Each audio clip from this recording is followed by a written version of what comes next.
अस्सलाम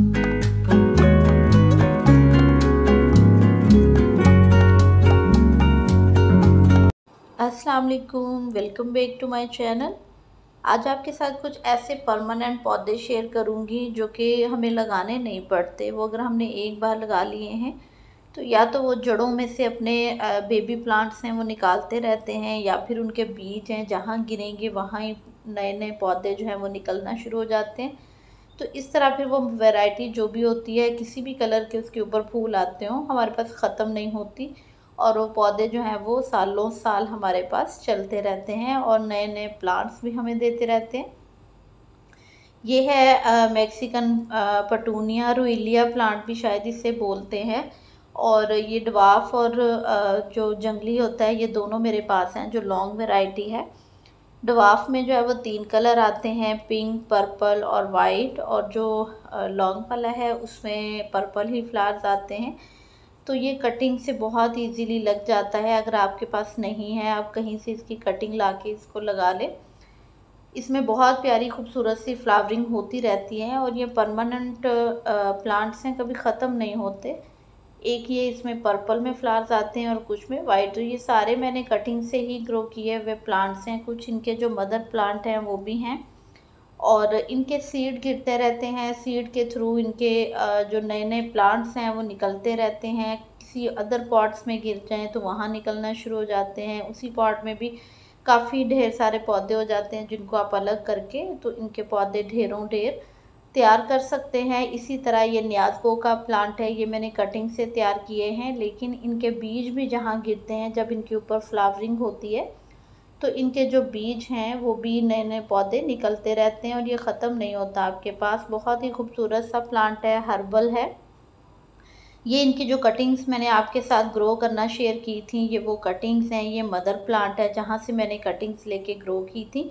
तो इनके बहुत खूबसूरत इनके ऊपर फ्लावर्स आते हैं। आजकल नहीं आ रहे हैं, आगे इंशाल्लाह इनके फ्लावर्स भी जब आएंगे तो आपसे शेयर करूँगी। उनमें सीड्स बनते हैं और उन सीड्स को इस्तेमाल भी किया जाता है, लेकिन वो जहाँ जहाँ गिरेंगे आपको नए पौधे देते जाएंगे। इसी तरह रेन लिलीज़ हैं, तो रेन लिलीज़ के जो बल्ब हैं इनके ऊपर देखें बर्ड्स फिर से आना स्टार्ट हो गई हैं। इनकी पत्तियों को मैंने काट दिया था ताकि ये अपनी ग्रोथ जो है वो फ्लावरिंग पे जो है वो ज़ोर डालें, ना कि पत्तियाँ उगाने पे। तो ये पौधे भी ऐसे हैं कि आपने अगर 1 से 2 बल्ब लगाए थे तो ये कुछ ही टाइम के बाद आपके पास ज़्यादा होते चले जाएंगे। कुछ पॉट्स में पिंक लगे हुए हैं, कुछ पॉट्स में मैंने येलो लगाए थे और वाइट लगाए थे। तो ये अवेलेबल भी हैं फॉर सेल। अगर किसी को चाहिए हो आप कांटेक्ट कर सकते हैं। बहुत हेल्दी बल्ब हैं। यहाँ भी मैंने एक टोकरी में पिंक की 2 वैरायटी जो है वो लगाई थी। बहुत खूबसूरत सी इन पे फ्लावरिंग होती है। मैंने कुछ वीडियोस में इनकी फ्लावरिंग भी शेयर की थी। अभी इनकी फिर से मैंने पत्तियाँ कट कर दी हैं सभी की, ताकि इनमें बर्ड्स दोबारा से आएँ। तो यहाँ देखिए ये वाइट में भी बर्ड्स आ रही हैं। जब इंशाल्लाह ये खिलेंगी तो आपके साथ भी मैं वो शेयर करूँगी। यहाँ भी वाइट हैं और ये 1-2 आप लगाएं, फिर आप देखेंगे कि ये पॉट के अंदर जितना गैप है ये आपको गैप नहीं दिखेगा, ये फुल हो जाएंगे, इतने इनके बेबी प्लांट्स निकलेंगे। इसी तरह पॉटला का है, इसको कटिंग से तो हम लगाते ही हैं, लेकिन इनकी जो देसी वैरायटी है इसमें सीड्स बनते हैं और वो सीड्स जो होते हैं वो जहाँ जहाँ पॉट में गिरते हैं सीज़न आने पे वहाँ ही इनके जो नए नए पौधे हैं वो खुद से ही निकलना शुरू हो जाते हैं। अगर आप सीड इनके कलेक्ट करना चाहें तो आप इनके सीड्स को कलेक्ट करके तो अपने पास सेव कर सकते हैं, ताकि अगले सीज़न आप फिर से सीड डालें और इसको सीड से ग्रो करें। तो मुझे तो कभी ज़रूरत नहीं पड़ी है इनको सीड से ग्रो करने की। ये इसी तरह परमानेंट है, फिर से ग्रो हो जाता है, विंटर्स में डोरमेंसी में चला जाता है और इसकी कटिंग्स जो हैं वो वापस गर्मियाँ जैसे ही स्टार्ट होती हैं तो उनमें नई नई खुद से ही ग्रोथ आने लग जाती हैं और बहुत सारे पॉट्स में जहाँ इनके बीज गिरे हों वहाँ ये फिर से ही खुद ग्रो होना शुरू हो जाती है। और हर सीज़न फिर नया कोई एक कलर ज़रूर आपको अपने गार्डन में देखने को मिलता है, क्योंकि क्रॉस पॉलिनेशन होती है। सीड्स जो हैं वो जब नए क्रॉस पॉलिनेशन के बाद जो है वो बन के गिरते हैं, पॉट्स में ग्रो होते हैं, तो उनमें एक नया कलर जो है वो ज़रूर खिलता है। तो ये बहुत खूबसूरत सा प्लांट है। यहाँ भी एक ये देखिए ये नया कलर है और ये माशाल्लाह खिल रहा है। मैंने कटिंग्स लगाई थी।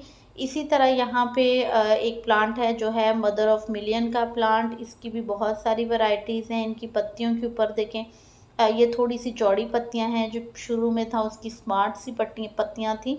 तो इनके ऊपर देखें बेबी प्लांट होते हैं, वो जहाँ जहाँ पॉट में गिरे हुए हैं छोटे छोटे वो इतने ज़्यादा होते हैं कि वो ये आपके गार्डन से ख़त्म नहीं होगा, इतने बेबी प्लांट्स ये दे देता है। और हर पॉट में ये निकले हुए होते हैं। इस तरह इनके ऊपर छोटे छोटे बेबी प्लांट्स जो हैं वो उगते हैं और ये ढेर सारे हो जाते हैं। आसपास के जितने पॉट्स हैं ये देखें, उन सभी में ये इतने सारे ग्रो हो जाते हैं। तो ये भी कभी ख़त्म नहीं होते। एक इसकी ये वैरायटी है, ये चौड़ी लीव्स वाली है। इनकी भी कट्स होते हैं और कट्स के ऊपर इनके बेबी प्लांट्स निकलते हैं। इसी तरह पत्थर चट का प्लांट भी है। तो पत्थर चट का प्लांट जो है वो भी इसी तरह जो है वो कभी ख़त्म नहीं होता। उनके लीव्स जहाँ गिरते हैं वहाँ ही इस तरह से उनके अंदर से प्लांट्स निकलना शुरू हो जाते हैं। यहाँ पे है स्नेक प्लांट। तो स्नेक की कोई भी वैरायटी हो आप ऐड करें अपने गार्डन में तो आप देखेंगे एक प्लांट आपने लगाया था, लेकिन आफ्टर सम टाइम उसमें काफ़ी सारे बेबी प्लांट्स नए नए निकलना शुरू हो जाते हैं और पॉट आपके फिर से भरना शुरू हो जाते हैं। यहाँ पे प्लेन वाला है तो यहाँ देखिए साइड में बेबी प्लांट्स निकल रहे हैं बिल्कुल फ्रेश। इवन कि इसको आप लीफ को लगाएंगे तो लीव्स में भी ग्रो होना शुरू हो जाते हैं। इसी तरह ये देखें, ये बेबी प्लांट निकल रहे हैं वेरीगेटेड वाले में।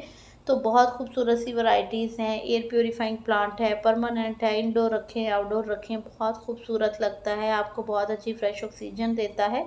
आप इस प्लांट को ज़रूर ऐड करें। और अगर किसी को बाय करने हो तो इसकी 3 वैरायटीज़ से 4 मेरे पास अवेलेबल है। मूनशाइन भी अवेलेबल है, रेड अमेरलस है, वाइट अमेरलस है। तो ये अमेरलस के प्लांट्स भी इस तरह के हैं कि इनके बेबी प्लांट्स निकलते रहते हैं और इंशाल्लाह ये मार्च अप्रैल में बहुत खूबसूरत फ्लावरिंग करेंगे। इनके बल्ब भी अवेलेबल हैं, अगर किसी को चाहिए हो आप कांटेक्ट कर सकते हैं। ये रियो का प्लांट है। रियो में 2 वैरायटीज़ हैं, एक ये प्लेन वाली है और एक वेरीगेटेड वाली है। तो इनमें भी बेबी प्लांट्स निकलते रहते हैं और बहुत ढेर सारे पौधे बनते चले जाते हैं। ये ट्यूब रोजेस के मेरे पास जो हैं वो बल्ब हैं। ये भी इसी तरह है, आपने 2 बल्ब लगाए तो आहिस्ता आहिस्ता जब ये ग्रो करते हैं तो फिर आपके पास ढेरों तैयार होते चले जाते हैं। यहाँ पे है विंका। तो विंका का प्लांट भी बहुत खूबसूरत फ्लावरिंग देता है और ये ढेरों ढेर खुद ही उगते चले जाते हैं आपके पास। देसी वाले इनके सीड जहाँ जहाँ गिरेंगे वहाँ ही ये नए पौधे देते जाएंगे। मदर प्लांट जो है वो एक टाइम पे कभी अगर ख़त्म हो भी जाए तो आपके पास इतने सारे जो और बेबी प्लांट्स हैं वो दे जाता है। ये है लामोवाइन। लामोवाइन मैंने फ़र्स्ट टाइम ग्रो की है और बहुत अच्छी ग्रोथ हो रही है। फ्लावरिंग नहीं आई अभी इसके ऊपर। तो जो भी फ्लावरिंग वाइन्स होती हैं वो भी हमें सीड दे जाती हैं। जहाँ जहाँ सीड गिरेंगे, जैसे कि ये ब्लू पी वाइन है, वहाँ वहाँ इनके नए प्लांट्स निकल आते हैं। और नए प्लांट्स ना भी निकलें तो आप सीड अगर इस तरह से कलेक्ट कर लेते हैं, इसमें भी कुछ सीड बन रहे हैं, तो उन सीड्स को आप फिर से लगा सकते हैं। बिल्कुल फ्री के होते हैं आपके अपने गार्डन के, तो आप जब चाहें उन्हें अपने गार्डन में ऐड कर सकते हैं। यहाँ मैंने जो लार्ज वैरायटी है एक्सेल पिंक लिली की वो लगाई है, वो भी सेल के लिए अवेलेबल हैं अगर किसी को चाहिए हो।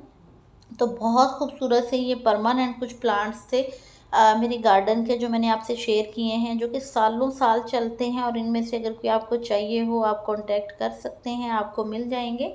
दुआ में याद रखिएगा, अपना ढेर सारा ख्याल रखिएगा। Keep gardening. अल्लाह हाफिज़।